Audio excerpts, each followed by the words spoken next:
ఒక్క క్షణంలో కన్ను రెప్పేసి కన్ను రెప్పం తెరిసినంతలో యాక్సిడెంట్లు జరిగిపోతున్నాయండి.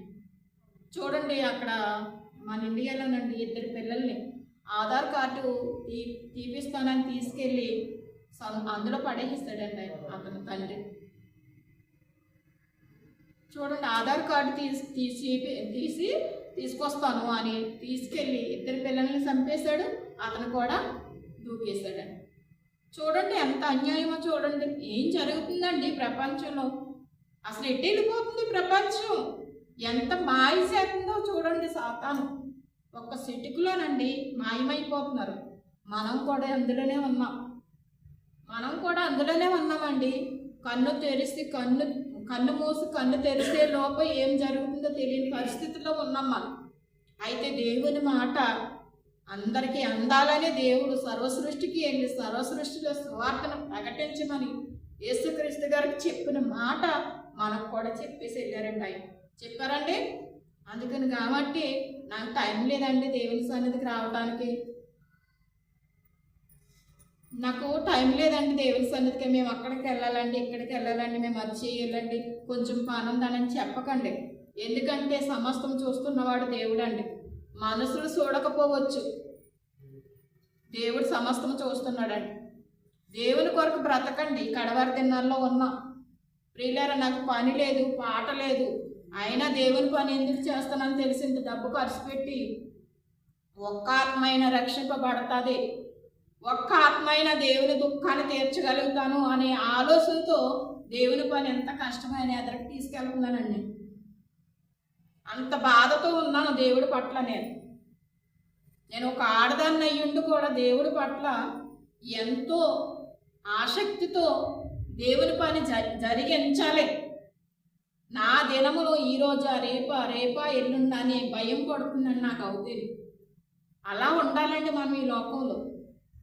అలాగే ఉన్నాయండి దినాలు కూడా, అలాగే ఉన్నాయండి. దేవుని కొరకు బ్రతకండి, దేవుని కొరకు అనేక మందికి చెప్పండి, దేవుని కొరకు ఒక్క ఆత్మనైనా రక్షించండి. మీరు అబద్ధాలు ఆడొద్దు, మోసాలు చెయ్యొద్దు. ఈ లోకం శాశ్వతం కాదు మనకి. ఈ లోకం ఎంత మాత్రం శాశ్వతం కాదండి. మనం ఏది చేసినా ఒక్క క్షణంలో మన వెనకాల తిరిగి వస్తుందండి. మీరు గమనించారా లేదు? మనం ఏది చేసినా మన వెనకాల తిరిగి వస్తుందండి. అదొకటి గమనించుకోండి. దేవుడు ఉన్నాడండి, నిజమైన దేవుడు. ఆయన దగ్గరికి వెళ్ళాలి మనం. ఆయన ఈ లోకానికి మనల్ని పంపించాడు, మళ్ళీ తిరిగి ఆయన దగ్గరికి వెళ్ళాలి మనం. ఎంత మాత్రం కూడా నాకు టైం లేదని అనకండి. దేవుడు టైం ఇచ్చండి, ఈ లోకానికి పంపించాడంటే దేవుని పని చేయటానికే ఈ లోకానికి పంపించాడు, నన్ను పంపించాడు. మనం ఈరోజు పనికి వెళ్ళామండి, ఈ నైట్ ఉంటామండి, ఆ జీతం మనం తినగలుగుతామో తినలేము ఎవరికైనా తెలుసండి? తెలియదండి. వారు రోడ్డు దాటి సముద్రంలోకి వెళ్తున్నారండి చూడటానికి. మనం తిరిగి వస్తాం అనుకున్నారు కదండి, వాళ్ళు తిరిగి రామనుకున్నారా? అలా ఉంటుందండి మనిషి జీవితం. అయితే యేసుక్రీస్తు గారు ఈ లోకానికి వచ్చి సువార్తను ప్రకటించాడు. ఆయనకి లేక మనం కూడా సువార్తను ప్రకటించాలండి. మీరు గ్రంథాన్ని చదవండి, గ్రంథాన్ని పాటించండి, గ్రంథంలో ఉన్న ప్రతి ఒక్క మాట కూడా మీరు ప్రకటించండి. మీరు వ్యర్థం చేయొద్దు. ఒక్క తలంతు తీసుకున్న వాడికి లేక మీరు ఉండొద్దండి. 5 తలంతులు 10 తలంతులు తీసుకునే వాడిలాగా మీరు వాడబడండి. దేవుడు మిమ్మల్ని మెచ్చుకుంటాడండి. దేవుడు పరలోక రాజ్యంలో తీసుకెళ్తాడు మిమ్మల్ని. అయితే కొన్ని మాటలు చూసుకుందాం చూడండి. ఆయన ఈ లోకానికి వచ్చి పని చేశాడండి. ఈ లోకానికి వచ్చి కూర్చోలేదండి, నిద్రపోలేదండి. ఈ లోకానికి వచ్చి నైటు పగలు కూడా పని చేసేవాడు. ఆయన నైట్ అంతా ప్రార్థించేవాడు, పగలంతా పని చేసేవారండి యేసుక్రీస్తు గారు. నైట్ అంతా ప్రార్థించి పగలంతా పని చేసేవారండి ఆత్మల కొరకు, ఆత్మను రక్షించడానికి. అలాగే ఈ లోకానికి వచ్చిన మనము కూడా దేవుని పని చేయాలి. మన పని కాదండి, మన పని మనకు శాశ్వతం కాదండి. దేవుని పని చేయాలి. మనం బ్రతకాలి, పని చేసుకోవాలండి. మనం బ్రతకటానికి, మన పిల్లలు బ్రతకటానికి, మన భర్తలు భార్యలు బ్రతకటానికి మనకు నివాసం కావాలి, డబ్బు కావాలండి, అన్నీ కావాలి. అయితే దేవుడు కూడా ఇంపార్టెంట్ మనకి. దేవుణ్ణి నమ్ముకోండి, దేవుణ్ణి తెలుసుకుని దేవుడు ఎలా నడవమన్నాడో దేవుడు మనకి మాదిరిగా ఉన్నాడండి యేసుక్రీస్తు గారు. ఆయన లేక మనం ఈ లోకంలో బ్రతకాలని ఆయన మనకి మాదిరి చూపించి వెళ్ళిపోయారు.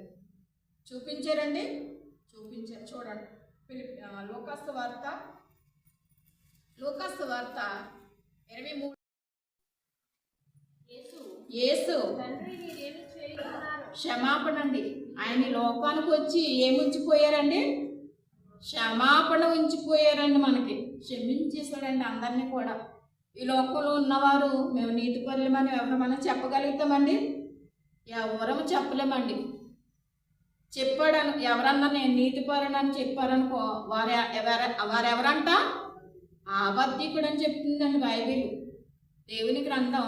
నేను నీతిమంతుడు, నేను ఏ పాపం చేయలేదు, నేను ఏ దోషం చేయలేదు, ఏ తప్పు మాట్లాడలేదు అని అన్నవాడు ఎవరంట? అబద్ధికుడు అని చెప్తుందండి దేవుని పత్రిక. అయితే మనము ప్రతి ఒక్కరము కూడా రోమపత్రికలో ఉంటుంది కదండి, ప్రతి ఒక్కరం కూడా పాపం చేసిన వారమే, నీతిమంతుడు లేడు ఒక్కడనూ లేడని చెప్తుందండి. మనం నీతిమంతులం కాదండి. అయితే పాపులమైన మనవల్ని దేవుడు ఏం చేశాడండి? క్షమించేశాడండి. ఆయన సిలువలో ప్రాణం పెట్టి మనవల్ని ఏం చేశాడండి? క్షమించాడండి. ఆయన సిలువలో ప్రాణం పెట్టినప్పుడు ఇద్దరు దొంగలు ఉంటారు కదండి. దొంగలు ఉన్నప్పుడు వాళ్ళని ఏమంటారండి? యేసుక్రీస్తు గారు, తండ్రి వీరేం చేయించున్నారో వీరు ఎరుగురు కనుక వీరిని ఏమన్నారు? క్షమించమన్నాడండి. దేవుడు మనం ఎన్ని పాపాలు చేసినా, ఎన్ని మోసాలు చేసినా, ఎన్ని అబద్ధాలు ఆడినా, ఎన్ని దేశించినా, ఎంతమందిని హత్య చేసినా, ఎన్నో దొంగతనాలు చేసిన, ఎన్నో మోసాలు చేసిన దేవుడు మనల్ని క్షమించేశాడండి యేసుక్రీస్తు గారి సిలువలో.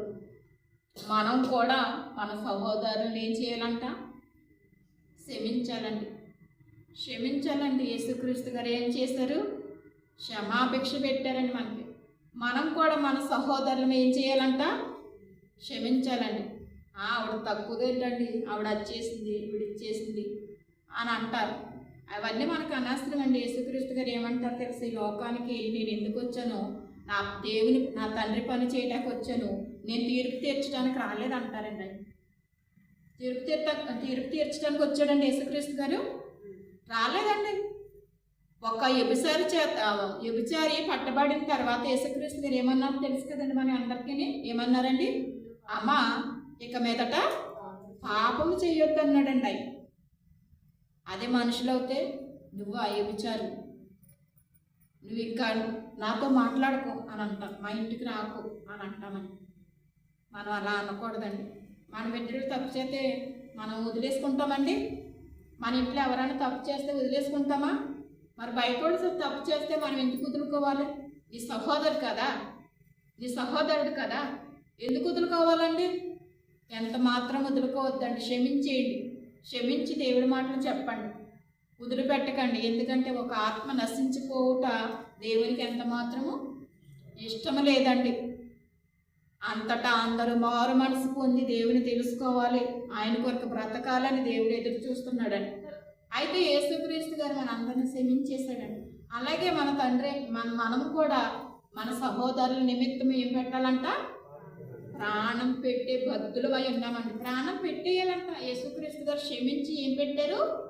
ప్రాణం పెట్టాడండి ఆయన. మనం కూడా క్షమించేసి ప్రాణం పెట్టేయాలండి ఆ మనసును రక్షించడానికి. ఎంత కష్టమైన, ఎంత బాధ అయినా, ఎంత అవమానమైన, ఎంత నిందైనా సరే, తెలుసో తెలియక తప్పులు చేస్తారండి. తప్పు చేయనోళ్ళు ఎవరూ లేరండి. అలాగని అవమానించకండి, నిందించకండి, త్రోసివేయకండి, వారి మనసు గాయపరచకండి.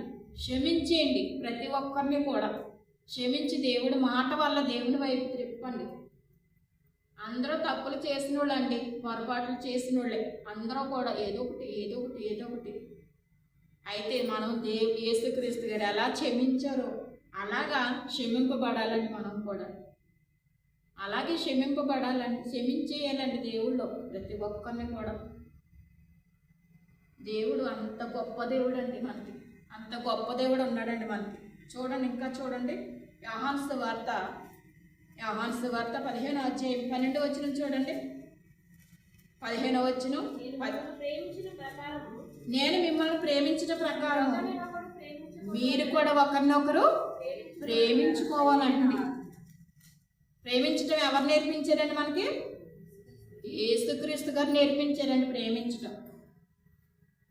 యేసుక్రీస్తు గారు ప్రేమించారంట, మనల్ని ప్రేమించారంట, మనం కూడా ప్రేమించవాలనని నా ఆజ్ఞ. ఆజ్ఞ అంటే ఇంకా తీయలేదనమాట. ఇది చెయ్యాలి, ఇది చెయ్యాలి అని ముద్ర వేసేసింది అనమాట. తీయలేదనమాట అది ఆజ్ఞ, మాట.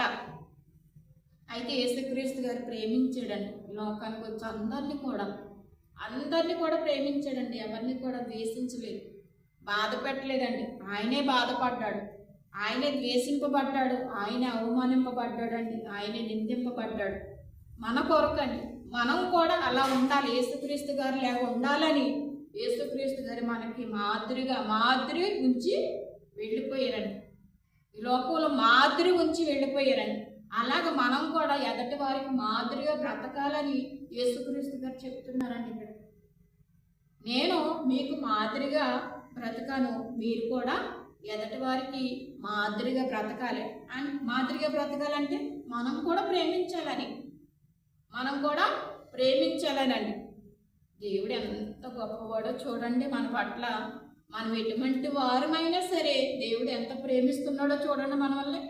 ఆయన ప్రేమ, ఆయన దయ ఎంత గొప్పదండి. దేవుడు మమ్మల్ని చూడలేదు, దేవుడు మమ్మల్ని కరుణిస్తలేదు అని అంటారు. ఈ రోజు నువ్వు బ్రతుకున్నావంటే దేవుని కృప అండి. ఈరోజు భోజనం చేసావంటే దేవుని కృప. ఈరోజు నిద్రపోయావంటే దేవుని కృప అండి. మనదేమీ లేదండి, ఆయనే చేస్తున్నాడు సమస్తం కూడా. ఇంకా చూడండి యోహాను సువార్త 13వ అధ్యాయం 14వ వచనం చూడండి. 13వ అధ్యాయం. కాబట్టి